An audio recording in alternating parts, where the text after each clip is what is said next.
Hello, ladies and gentlemen. I hope you're all having a great and wonderful day. Well, what we have here is something crazy that Trump is doing, right? Something crazy that Trump is going after, and it is probably actually very much needed because he is wanting to consider criminal charges for USID staff because they have been with rife and abuse, probably of even fraud. So I think it should be done. I think something needs to be done to these people because obviously you can't be doing this type of stuff and then just getting away with it scot free, right? Outside of the horrible decision that the Supreme Court has made, most everything would be liable to Amy Coney Barrett and John Roberts, but that's either near or there. This is something that he would have to do. Now, what we have here from the Post, not from the Post Millennial, but the Daily Mail says Trump considers criminal charges for USAID staff after Doge uncovered wild abuse.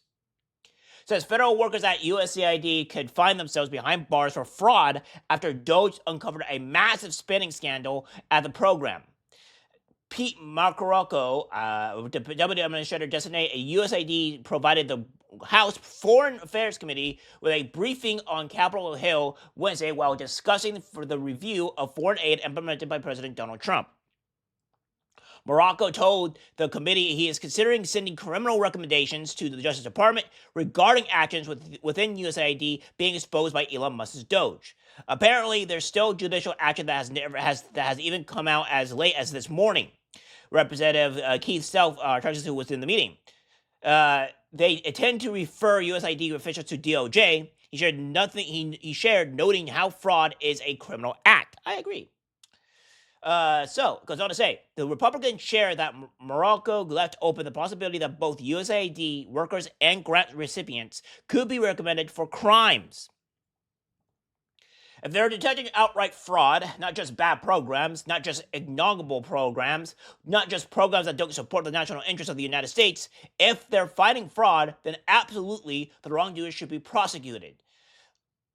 Yes, and this is something I agree. If these are people that are actively doing fraud here, uh, then yeah, everybody involved that did that said fraud should be investigated and immediately arrested, right, and put in prison for X period amount of time. Because if we put this in perspective here, if we go with the IRS is going to come knocking at your door when they immediately suspect of fraud, and you're going to go to jail. So why should this be any different for people that are honestly, well, also cheating the IRS, including the American people? Self noted that Morocco and USAID would not share their plans for criminal recommendations unless they had a rock solid paper trail. You're going to have a paper trail to prove that, Self added. And I doubt that they would refer anyone without a very strong paper trail.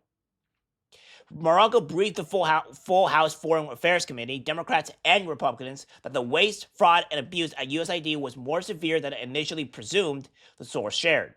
He told lawmakers that multiple referrals to the Justice Department for criminal prosecution were being considered. The conduct in question arose because of the USAID's decentralized accountability system that often left grantees on the ground using American tax dollars in ways that were both inappropriate and potentially illegal. Though the Secretary of State Marco Rubio has been tasked to lead USAID, Morocco is the one running point on many of the agency's operations. Yep. It says here, thousands of employees have been put on administrative leave after Musk noted that the agency was run to the core with fraud. The House Foreign Affairs Committee held a hearing last month about the wasteful spending found at USAID and the State Department. During the session, Republicans decried frivolous projects like $2 million to conduct sex changes surgeries in Guatemala through a trans-led organization and $22 million to increase tourism in Tunisia and Egypt. Yeah, this amount of fraud is just completely insane, right? This is insane. And they don't want this to be going on forward, right? So they're going to file criminal charges to these things. And what we have here as well, be as it may, is, is this that San Antonio nonprofit targeted by Doge to defend spending while migrant shelter was empty. Before we get into this, though, we're gonna go with the typical at USAID waste and abuse runs deep of what they would have here with the administration. So the reason why they're doing this and the amount of fraud that they have here is because Here are only a few examples of the waste and abuse, because they're still fighting abuse, right? But here's a few examples. $1.5 million to advance diversity, equity, and inclusion in Serbia's workplaces and business communities. $70,000 for production of a DEI musical in Ireland. $2.5 million for electric vehicles for Vietnam. $47,000 for a transgender opera in Colombia. $32,000 for a transgender comic book in Peru. $2 million for sex changes and LGBT activism in Guatemala. $6 million to fund tourism in Egypt. Hundreds of thousands of dollars for a nonprofit linked to designated terrorist organizations, and even after an inspector general launched an investigation. Millions to Eco Health Alliance, which was involved in research at the Wuhan lab. Hundreds of thousands of meals that went to Al Qaeda affiliate fighters in Syria. Funding the print personalized contraceptives, birth control devices in developing countries, and hundreds of millions of dollars to fund irrigation canals, farming equipment, and even fertilizer to support the unprecedented poppy cultivation and heroin production in Afghanistan, benefiting the Taliban. So these are places that are out of country, foreign places, right? And these are some of the things that are happening here. So Trump wants to go after these people with fraud and abuse. Now, this is where we go with the San Antonio nonprofit targeted by Doge to fence spinning while migrant shelter was empty, right? So it says here that the San Antonio team sparked outrage on social media. The group was paid $18 million a month to operate a shelter for migrant teenagers despite being empty for a year. Goes on to say here that Jay Avela's report on endeavors was viewed millions of times after being reposted by Elon Musk. His Department of Government Efficiency, aka Doge, initially recovered the group's contract and had it canceled. Endeavors, established in the 1960s, provided housing and wellness services for military veterans and the homeless. In 2021, its mission and its revenues expanded when it landed a government contract to house unaccompanied migrant teenagers. The teens ages 13 to 17 were housed in a shelter in Pecos, West Texas, where they received medical care and counseling, including visits from therapy dogs and gardening activities. To 2021, federal disclosure forms show $533,000 went to pay for the music therapy. A source within Endeavors who did not want to be identified due to restrictions in the government contract said the therapy was necessary because the teens from Honduras and other countries have been through traumatizing experiences. The source who provided images of the facility and says Endeavors was one of 15 organizations given contracts in 2021. At the time, unaccompanied minors were sleeping on the floor of customs and border protection facilities due to the overwhelming immigration surge. The Endeavor shelter was occupied from March 2021 to March 2023, and again from September 2023 to February 2024. During those periods, Endeavor says it served 40,000 unaccompanied minors. In March 2024, when the government stopped using the shelter, Endeavor says its expenses continued because the contract required it to stay 24/7 at operational readiness, paying to lease its property, medical facilities, vaccine refrigeration, and hundreds of cameras required for security. Now, I'm going to show you a little clip here of James O'Keefe talking about these facilities of children being housed there. Received over $129 million from the Department of Homeland Security, $719 million from DHS. Overall, there's the white buses right there. That's the FedEx transportation hub for the unaccompanied minor children. We use the ICE database to input the information of the kids going from shelter to shelter, and we communicate with the TSs who actually make the trips. What does TSs mean? The transport specialists. They're the ones that actually go and pick up the kids and take them from shelter to shelter. They stop the transportation of children, they stop the money. A whistleblower inside MVM provided us an email written by the site manager stating that, quote, transportation specialists were taking the liberty of accepting alternative documents without federal field specialist approval. Alternative documents in exchange for unaccompanied children? Yeah, and it also gets a little bit worse here. So, because as we says, Doge says Texas nonprofit with former Biden transition member reaped millions operating empty facility. So, as you can see here, this is all becoming very much in line with what's going on. So, as a result of the contract, Family Endeavor's cash and portfolio of investments jumped from $8.3 million in 2020 to $520 million in 2023. Now, there are some correlations to the video that I just showed you with James O'Keefe talking about this and what's going on here, and it's still based in Texas. So this is probably what it is. The shelter may have been empty or was housing children and all this other stuff, but they emptied it out, and it was that was going on. So again, this is the insanity that we have here. So we'll go over it a little bit. So the Department of Health and Human Services has terminated a contract with a nonprofit that was paid millions of each month to operate a Texas overflow facility that sat empty, according to the Department of Efficiency, aka Doge. In a social media post, Doge said a former U.S. Customs and Immigration Enforcement employee by the transition team member joined family endeavors in early 2021, where they helped the organization secure a sole source HHS contract for overflow housing from licensed care facilities. As a result, family endeavors cash and portfolio of investments grew from $8.3 million in 2020 to $520 million in 2023.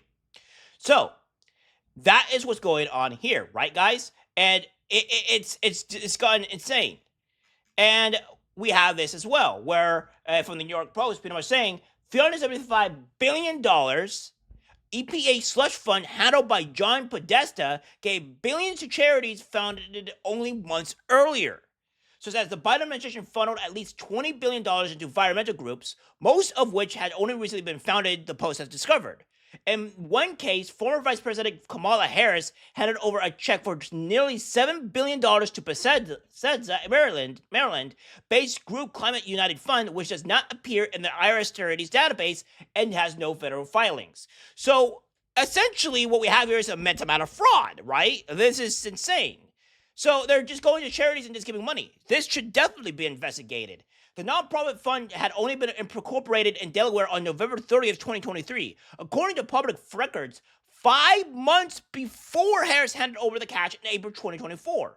What's going on here? The Climate United Fund then announced the historic investment in a press release, noting the group's work delivers benefits like cleaner air and increased energy security. However, because the company is so new, there is no publicly published accounting of how it plans to spend the $7 billion. Projects have been announced, including a $10.8 million pre-development loan solar project on tribal land in eastern Oregon and Idaho, and a $32 million solar energy project at the University of Arkansas, but they represent only a drop in the bucket of the grant's amount. Ethically speaking, it's concerning. Says Laurie Sarin, with an independent charity watch group. What was the purpose of creating middlemen entities when there are so many established groups in the climate space with good track records? What was the value added in by doing it this way, especially with large sums of taxpayer funds? Yeah, that's a very good question. What is going on here? The cash for the charity came from a huge $370 billion climate slush fund of taxpayer money overseen by John Podesta, a political consultant who was chair of Hillary Clinton's failed 2016 bid for president and White House chief of staff to Bill Clinton. Goes on here that says in 2022, President Joe Biden named Podesta to helm the climate fund, which resulted from the Inflation Reduction Act, a 2022 law that was aimed at combating climate change and creating clean energy. Last year, EPA advisor Brent Efron was caught on video describing how the agency hastily parceled out a related $20 billion climate fund that was held by Citibank before the end of the Biden administration. Get the money out as fast as possible before Trump administration, come in, and it's like we're on the Titanic and we're throwing gold bars off the edge, he said in a video posted online by graphist group Project Veritas. Which, again, Everett was acting in his private capacity when he made the comment, which expressed his personal views on an attorney representing him. Mark S. Zaid told the Post he was also claimed the comments had nothing to do with funds which have been administered. Now, Lee Zeldin, the new EPA chief, said he wants to claw back the cash doled out by the Climate Fund on Monday. He called on the agency inspector general to investigate. The Biden EPA Gold Bar scheme was designed to limit government oversight while doling out funds to far-left organizations pushing DEI and environmental justice, Zeldin told the Post in a statement. Of the right pass-through entities that receives funding from the pot of $20 billion in tax dollars, various recipients have shown very little qualification to handle a single dollar, let alone several billions of dollars. I have zero tolerance for waste and abuse at the EPA. So, again, this is what the insane part here is, right? We have companies just straight up, or at least the Biden administration committing mass fraud by the looks of it, and with charities where it's causing problems. And this is the reason why Trump is going to look to consider criminal charges for the USAID staff and for all that, because look at this. None of this is actually legitimately legal here. It all seems like it's been completely fraudulent, and these people do need to be held accountable. I think that these people need to be arrested for the things that they have been doing, because this is just obviously just not legal. It seems they're even coming out and witnessing it. And I think another thing too is what they should do is that they should go out and go talk to James O'Keefe. Have them also work within the government, because this means that they could get a lot of information done and let Trump be known or what's going on in some of these things. Because I think James O'Keefe will be a massive investment to them, and this will help them immensely.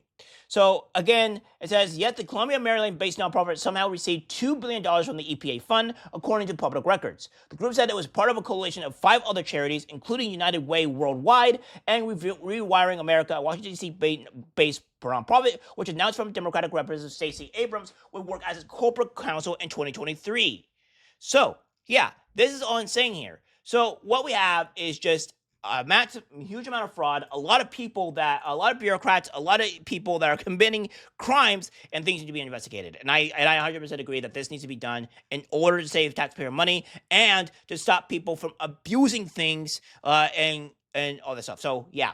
All right, guys, that's it for the video. Like, guys, share. As always, take care, my friends. Burn down the city, scream at the top of your lungs till you're dizzy. You can cancel everything and everybody in it, but it's not your